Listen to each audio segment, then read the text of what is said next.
Hey everyone, it's Sarah with Courageous Color, and today I want to show you how to make 3 different shades of green. So we're going to start by mixing 2 parts yellow and 1 part blue.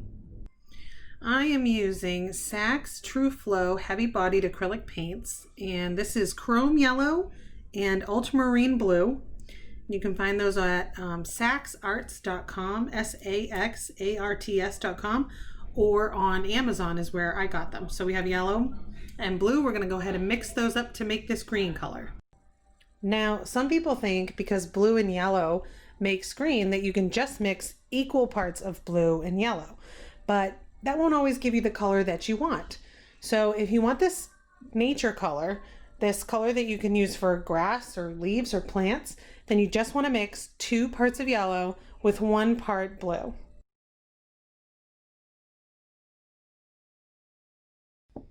Okay, so we're just going to paint this out on a white piece of paper so you can see the true color of it. And it's still a little wet and glossy, but I think you get the idea.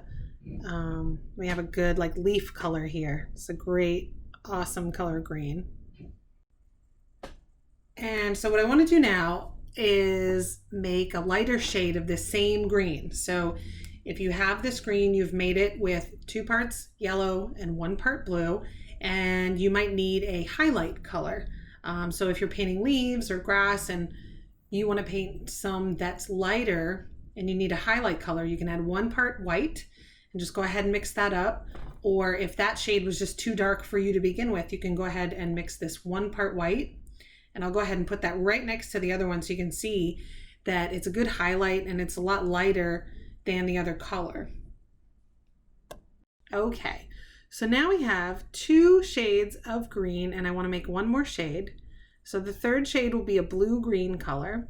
We're going to use the existing color that we have, which is 2 yellow, 2 parts yellow, 1 part blue, and 1 part white. And then we're going to add 2 more parts blue, and we're going to do that 1 part at a time, just to make sure that we get the color that we're looking for here. So this is a blue-green, and this is going to be a good green for ocean painting or any type of aquatic animal.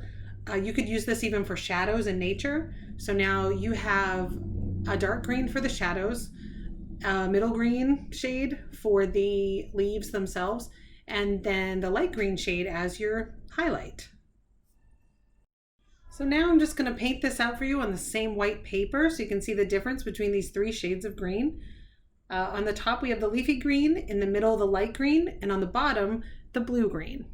I really hope this video has been helpful, and if it has, definitely like it and share it with your friends and classmates. Comment down below and let me know what other colors you want to get mixing. Thank you so much for watching. Subscribe to Courageous Color and hit the bell to get notified of all the new videos.